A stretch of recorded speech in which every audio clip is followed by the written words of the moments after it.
So, Ant-Man and the Wasp. Quantumania is the third Ant-Man film and the first film of the Marvel Cinematic Universe Phase 5. So we're in the fifth phase with this film. Um, and I gotta admit, like, I'm a bit on the fence about this film because it feels like Quantumania feels like a clash of two different types of films. It feels like it's still trying to be that type of, like, zippy and fun Ant-Man movie that we've seen in the first Ant-Man movie and Ant-Man and the Wasp. It's trying to pick up again with all these characters and continue their dynamic and focus more on, like, the aspects of this family that need to that the problems that arise as they get used to each other once more after being reunited. And at the same time, this is also a film that wants to lay the foundation for, the next big bad of, like, the Avengers film, and it wants to set up a whole bunch of other films. And while there is some cool stuff to it, and I still actually kind of like the film, there's definitely a battle going on here, because I'll say this, like, right off the bat, this does not feel like the other two Ant-Man films, because the other two Ant-Man films were pretty much like caper films. They were strictly about, like, heist, trying to rip something off, trying to fix something, trying to mend a family bond, and do it all with this very very quick style of editing. So, like, Peyton Reed returns to direct this one. You might remember Peyton Reed. He was brought on to replace, like, Edgar Wright, because Edgar Wright had initially wanted to do an Ant-Man film many years ago. So Reed basically came in and kind of more or less did an Edgar Wright film, and he kind of continued that kind of, like, that zippy and fun kind of, like, witty edge in Ant-Man and the Wasp as well. I don't think it. I think it should have had a little bit more of the Wasp, because I think there's, like, a greater family dynamic there. But it definitely has the same tone. Ant-Man and the Wasp: Quantumania pretty much has, like, no heist elements. Like, if you turn your head and blink a little bit, there is a little bit of that, but it's not quite the same thing. Now, here's the thing. I kind of actually dig them trying to take Ant-Man in a different route here, because, they kind of want to try to establish that Scott Lang, played by Paul Rudd, is trying to put that life behind him a bit. Like, he's still relishing in the Avengers fame, but he just wants to settle down with his family. So he tries to reconnect with his daughter Cassie, who's now more grown up, played by Catherine Newton, and she's becoming a little bit more like Scott than Scott would probably prefer. Like, she's more rebellious. She gets into confrontations with the police over, trying to prevent, like, homeless enclosures from being shut down. And she's been experimenting with some of his suit tech and kind of making a suit of her own. So she's more or less doing kind of what Scott's been up to, and part of that kind of frightens Scott. And the thing is, that's an interesting dynamic to build on. But here's the problem: so much else compounds in this film that it feels like you don't get enough time to explore. Because you feel like, okay, the dynamic between Scott and Cassie, that's a great, like, father-daughter bond to build up, because that's more or less what kept Scott going through, like, the first Ant-Man movie and most of Ant-Man and the Wasp as well. So to continue on with that, I think, is a great idea. But on top of that, you've also got the fact that that Scott's, like, kind of like mentor, I guess, if you will, like, Hank Pym, played by Michael Douglas again, recently rescued his wife, Janet, once again played by Michelle Pfeiffer, from the quantum realm from the last Ant-Man movie. And you think, like, okay, there's a lot to explore there as well. Like, what has Janet been doing in those many decades that she's been in the quantum realm? So the film has to address that as well. And you would think that'd be enough, but at the same time, you're just like, okay, well, what is there for what's there for Evangeline Lilly playing Hope, the daughter of Hank and the lover of Scott, to do as the Wasp? And they kind of give her something to do. They set her up that, she's kind of taking charge of, like, of a business of her own that's improving the world, but we don't get to explore much of that because there's so much else going on. And all of this is happening before we even get to the entire family being thrown into the quantum realm. And I gotta admit, like the quantum realm it's fascinating to look at, but it's kind of a little bit underwhelming when you compare it to like the last two Ant-Man movies, because the quantum realm always looked like this kind of like dangerous place where you wouldn't want to be that long, and you know there's unknown terrors all over that region.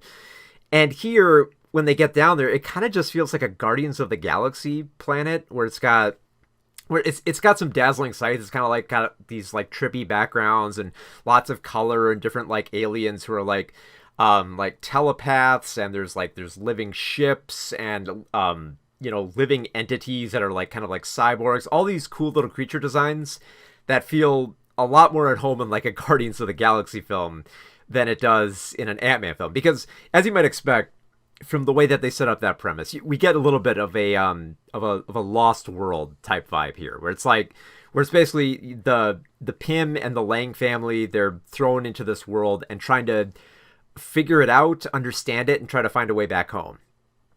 And that would be enough, except once again, there's so much else going on here, because the quantum realm, as it turns out, is a chaotic place. There's war and there's rebellion, and they have to fight the new villain who's ruling over that place, which is Kang, the Conqueror, played by Jonathan Majors, who you might have seen from Loki season 1. He was at the end there, and of course, for those who've been keeping up with the news, the next Avengers film is going to be called, the Kang Dynasty. So obviously, we're going to be seeing a lot more of Kang. So this is our first big introduction to the character outside of Loki.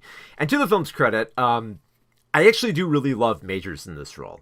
I think for this type of villain, because like, without revealing too much, this whole villain's drive is just that he wants to conquer. He's got a big ego. He wants to rule over everything. He's a tyrant. He wants total control over everything, over the multiverse, over the quantum realm, anybody, anything, standard villain type stuff. But Majors actually kind of makes this role work, just because I think his performance is fantastic. Like when he's making threats, he's very cold and calculative, and kind of has this almost like slyly disinterested look when he's making threats. And then when actually carrying out those threats, he's just a terrifying, like screaming, angry, murderous psychopath, which makes him he's so great as the villain in this film. And I do like the fact that they try to weave Kang into this Ant-Man story by giving him a little bit of history, with Janet and the quantum realm, and how they try to, slowly reveal a little bit more about him. You don't learn, I mean, it's weird because like it feels like you learn enough about him for this type of story, but also too much. And I think that's mostly because like the first half of this film is mostly like an exposition dump for trying to explain everything about the quantum realm and where these characters have been, where they want to go. And we kind of get lost a bit too much in just the fantasy elements, where everything looks like it's a psychedelic record cover, which it's all cool, but like after a while you're watching these characters just kind of like just explore all these weird creatures and their many facets and stuff like that, there comes a point when when you get a little bit tired of it, to the point where they're pointing out like a creature who looks exactly like a vegetable, and that's basically the joke. It's just like like Guardians of the Galaxy was fun because it almost felt like it didn't have to just kind of like point out all the weirdness that was going on within these different creatures. And here it feels like there's too much time slowed down to explain a little bit about these characters, but not enough where we care that much. Mostly because like in the supporting roles of people in the quantum realm, you have a fairly good cast here. You have I'm trying to remember it off the top of my head. You have William Jackson Harper, who a lot of people remember from The Good Place. He's kind of interesting as a telepath. You have Katie O'Brien. She's a freedom fighter, and she's got a very feisty attitude. And they do play these roles well. I like them, but we don't get enough of that because there's so much else going on that the best way that I can describe this film is just that it's trying to pack way too much material in here. It feels like, an expanded Ant-Man trying to shoved into a little can and trying to shake it up and make it work. And it's more impressive for the fact that that its thematic elements kind of work the more that it goes along, as opposed to its character dynamic. Because I'll say this: if you're coming into this Ant-Man film hoping to have some more of that, like, that witty and fast-paced nature, you're probably not going to get as much as that here. I mean, you kind of think like you might get some of that comedy out of that, especially since you have like Greg Turkington returning as like the Baskin Robbins employee, so you get a little bit of fun stuff happening with him there. You have the addition of Ruben Rabasa, who you might remember as the I'm pretty sure that's his name. That's the guy who did the car sketch from I Think You Should Leave Now with Tim Robinson. So like, too small. That guy's in there. He has some fun. And that's kind of like the sad thing. It's like his scene. He has like 2 scenes in the film, and they're both funny. I love them, but they're probably the funniest scenes in the film, and everything else feels like it's smile worthy, but it doesn't feel like it has the same like comedic edge as the other Ant-Man films. And it's a shame too, because it feels like you have some pretty good comedic talent here who unfortunately are not played up to all their strengths.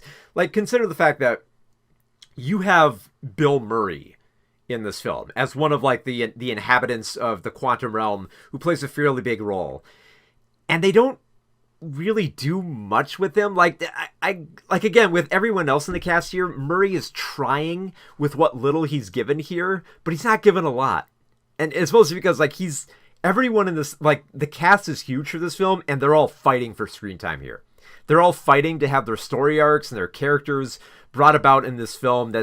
It's crowded with all these different like alien freedom fighters and these weird like energy-based stormtroopers, and Kang trying to take control, and Scott trying to connect with his daughter, and Hank trying to reconnect with Linda, and Hope trying to connect with Linda. There's too much going on here that so much of it gets kicked to the wayside. In particular, I was kind of dismayed how little Michael Douglas has to do. He mostly just kind of, like, even like the little bit they give him with Janet, where it feels like there could be some conflict the more that he learns about her time in the quantum realm, it feels like it resolves too quickly. It's like, maybe I could kind of understand because they've had a distance apart and they'd be understanding to finally be reunited, but they're a little bit too understanding, I guess. And maybe that's just because of like the worlds they've occupied, because like they have like a little bit of a mini fight. And I say like it's a mini fight because like they have it amid trying to escape dangerous people and navigating a ship that basically requires you pushing your hands into like this like slimy substance to try to pilot it. And after these characters having endured so much weirdness within the Marvel Cinematic Universe, it feels par for the course. So like I'll admit, like, the first half of this film, I was not digging it. It was exposition heavy. It was it was lavishing. It's like, look at these cool visual effects. Look at all these different creatures. Look at how neat the quantum realm looks. And it's just like, okay, yeah, all this looks cool. It's, it looks like the cover of like a Yes album, but are we going to expand on anything? Can we get some more character here? And the good news is that it kind of, in the second half, it kind of redeems itself. Mostly because like the thematic elements come more into play. There's a lot more for Hank to do in the second act. I will say this though. Michael Douglas as Hank Pym, he maintains the fact that this is an Ant-Man movie by wielding an army of ants, which is pretty cool. The amount of times that Hank actually says the words ants, like not Ant-Man, just ants, is great. Which is, if anyone's seen like that promo for like the first Ant-Man movie, which is just like Paul Rudd and Michael Douglas like slapping their knees, and Michael Douglas just keeps screaming ants. That's the best thing ever. So anytime he keeps saying ants on screen, I kept laughing. And well, not so much laughing, but smiling. But the thing is, like, even still, like, for as much as I like the last act of the film, it does feel like a lot of stuff like slams into place way too quickly. In particular, the biggest thematic element of Quantumania is all about rebellion over unjust structures. that's pretty much like they set that up early with Cassie, fighting the police, and with Kang ruling over these people. It becomes an even bigger part of if people combine together their efforts, they can topple over one person who wants to control everything. It's just like and I feel like they do a decent job with that. Like at one point they kind of have to like push the message a little bit harder. Like at one point, Hank Pym, when trying to describe the collectivism of his aunts and how well they work together, he pretty much has to make the little aside that says socialism is a bit of a charged word, but hear me out on my aunts, and that's about as further as it goes. And thankfully, because I feel like a film like this couldn't quite handle that huge shift within trying to showcase how this monarchy and this little bit of fascist elements could be taken over by a different governmental structure. I don't expect Quantumania to deal with that heavily. And in terms of how this film handled it, it's probably about as best as you could handle that material. On more of a surface level, though, it just looks great by the ending. You have this big uprising against Kang, so you have all these different alien creatures fighting. You have Ant-Man going big, and smacking about starships. You have, Wasp getting in on the action. You have Cassie getting in on the action. You have ants. You have energy weapons and creatures, and there's growing and shrinking all over the place, and there's the multiverse on the line. Everything is happening. There's lots of fights, and it actually looks kind of cool. There is a moment in the middle of this grand showcase of fighting where I'm just okay, you know what? It's a sci-fi kind of Star Wars style war. This is actually pretty cool. It's for as boring as the first act turned out to be, the second act kind of redeems itself. I just but that was my biggest hang up though. It's it feels like two different films fighting against each other, and it kind of ends up as kind of an okay film when it feels favoring either one of these types of films could have been great. And it feels like they have to have so much backup to make this type of story work, to try to make it believable that Kang is a presence within Scott and Hank's life, that they have to defeat this guy. But just in case that doesn't work, they also bring Modoc into the picture, and Modoc is played by a character that was previously established in an Ant-Man movie. And I think this kind of goes to I think the interesting thing is in order to make this grand reveal, the film actually has to do flashbacks to the first Ant-Man movie to show you it's this character. You might not recognize him because Modoc is the guy with the giant head and the small arms and legs, but they have to give you a flashback just because Ant-Man was way back in 2015. You remember that film? No? Well, okay, here was this character and this actor that we had for him. And I will say this, Modoc is a good supporting villain, mostly just because he's easy pickings for Scott to have fun with. It feels like there isn't much you can do with Kang. I mean, he's got the cape, and he's got the blue helmet and everything like that. You could maybe make a few cracks, but Modoc is just ripe for jokes. And then of course the actor playing him has great comedic timing as the guy who's not quite in on the joke.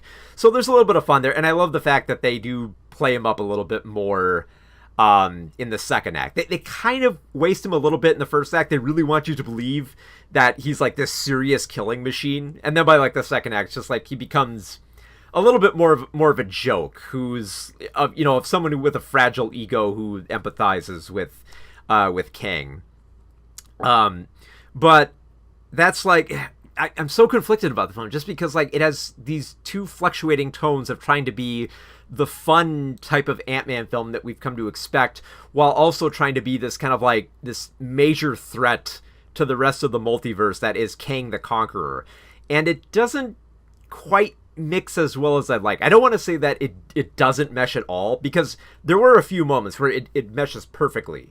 But for the most part, it feels like they're trying to staple together these two tones, and it kind of clashes a bit where you get a little bit of whiplash from this type of fantasy adventure, especially from the fact that this is Ant-Man in a fantasy adventure in a lost world. Because yeah, we have gotten glimpses of the quantum realm before, but to be in it for like 90% of the film, it makes it an entirely different type of movie. And I was almost with it. I just like, I wish some more of that fun kind of witty Ant-Man came with it, and sadly it doesn't. Like, there are some attempts to bring out some of like that witty nature, and most of those attempts kind of fall flat on their face just because they're trying so much to build up like this grander story that's going to set up the other Avengers films, while also being a surreal trip through the quantum realm.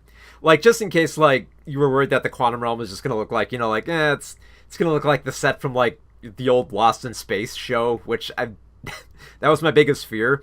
Thankfully, there are some like very trippy moments where Scott loses himself. He starts losing his mind. The big like multiverse MacGuffin here kind of like warps time and stuff. So there's some weird trippy stuff here that feels more akin to the type of stuff we've seen in Ant-Man. It's just it's a bizarre film at times too, because it feels like it has to balance the serious and the fun, where at one point amid like the climax or epilogue, it feels like the film has to convince you that, okay, this is Ant-Man, it's fun, but also it's setting up a much darker story that's going to take place down the line with the next Avengers film, and it's going to have grave consequences, and it's going to be a huge threat to everything. But also, this is a fun Ant-Man movie, so have fun with it, but also be aware that there's a darker side coming, and it kind of clashes here. It does more or less come together in the end. I like the fact that there is some finality to this type of story, and I do like the fact that they actually make great use of Jonathan Majors and Scott Lang. It's not like, if you're worried that it's going to be like one of those things like with like Thanos and Guardians of the Galaxy, where he just shows up and we learn a tiny bit about him, and then he's just off, and we never hear much about him until like the next Avengers movie. That's not the case here. You do actually get to learn a lot more about Kang, about his greater placement, about his bigger plan. Just enough where I feel like it works for this film. You can tell, of course, that it's going to expand into other films, and that there's a bigger plot at play here, and that, they're going to shove all those like, previews of what will happen next, and like in the post-credit Easter eggs, which I won't spoil, but yeah, so it's a clashing film, and I would definitely say it's the weakest of the Ant-Man movies, certainly, just because, like, I mean, there's a lot of lacking elements. For one, you don't have Scott's crew here. It doesn't have the same quick pacing and editing that the other Ant-Man movies had, and it's trying to be a much different film. But if it's trying to be that kind of like Lost World fantasy adventure, to do more trippy and wild things with Ant-Man and finding all these like weird alien creatures and sci-fi tech to explore, it does that pretty well by the end of the film. And honestly, like, if thinking between it, if I'd rather have like, a terrible first half or a terrible second half, if it meant the other was going to be great, I'd rather have like a boring first half of the film and then have an exciting closer that more or less delivers on the type of Ant-Man film that I would like to see, while still trying to experiment with it. So yeah, it's not the best Ant-Man film. It's definitely the weakest, but I still had a lot of fun with it, just because I do like these characters. I like that they still explore a bit of their dynamic. It just feels a little bit reduced here by the fact that this film has to tie into the other Avengers film. This is probably, more than like any of the other Marvel films since like Iron Man 2, this is the one film where you can tell like they are trying so hard to push in and ramp up like the promotion for other films, that it almost hinders the film. It almost made it like one of the worst Marvel films that I've seen. It's definitely a rocky start. It's a rocky start to Phase 5, with trying to have these clashing elements and, dogpiling all these arcs that don't get explored as much as they should, but still come to like a decent conclusion here, where I had a solid amount of fun with it. So I kind of more enjoyed this film just for its thematic elements, which hold true about, revolution over an unjust system. And and also just like the cool visual effects and all like the weird Star Wars style like sci-fi fantasy elements that were going on in this film. So I was a bit on the fence. I was weighing it for a long time after I got out of the theater, but ultimately, I kind of dug it. Yeah, it's not the worst Marvel film, but it's definitely the least impressive Ant-Man film, just because it feels the least like an Ant-Man movie.